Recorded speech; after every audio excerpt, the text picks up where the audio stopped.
This is Chuck D. The effects of slavery have had a far-reaching effect on black people in America. The scars run deep, not just the physical, but the emotional and psychological scars as well. And they still hurt today. It's been said before that we can't know where we are going without knowing where we have been.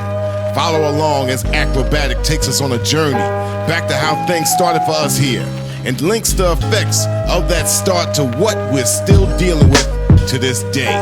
It took me 6 years to build up enough courage to run, and only 6 hours to be facing the barrel of a gun, not knowing if it's the last time I'd ever see my sons. And that's punishment enough, still the pain has just begun. A light flashes, leather from the whip lashes. He's threatening to burn me in my own ashes. Brown skin is now purple, it comes full circle when the pain that I'll endure is the pain I'll have to work through.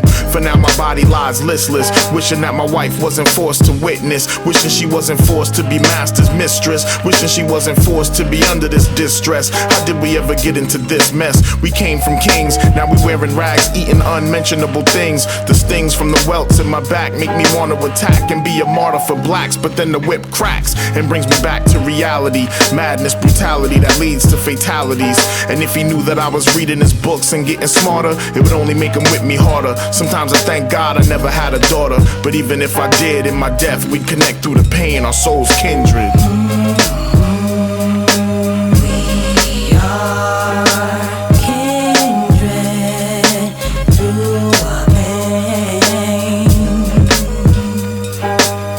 Hurricane Katrina and her aftermath have long since been forgotten by many of those unaffected by her wrath felt in 2005. Once again, our people have been displaced by the thousands and were left to fend for themselves, while those more fortunate were able to escape.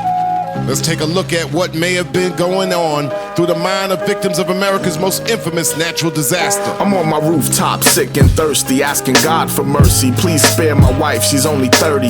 School buses float atop murky waters. Could they have used them to at least evacuate our sons and daughters? We sleep because we have no choice, dehydrated and we can't scream for help because we have no voice. Crying for what the helicopters never dropped us. The stench of bodies in piles is evident for miles. Broke with little hope, laid off with little income. Ghetto life is no joke, I'm broken then some. My son is on his stomach, body riddled with heavy shakes. I guess we now know what happens when the levee breaks. For now my body lies listless, wishing that my wife wasn't forced to witness, wishing she wasn't forced to be without me for Christmas, wishing she wasn't forced to be under this distress. How did we ever get into this mess? We came from kings, now I feel I truly know why the caged bird sings. He sings to keep his mind off the pain of things, but the way that we were left to remain, it stings. Stings like the welts on the back of my kin, now replaced by the toxic water attacking my skin. I bet the CNN is broadcasting the slaughter as gas prices rise like the water. I thank God I never had a daughter, but even if I did, in my death we connect through the pain, our souls kindred.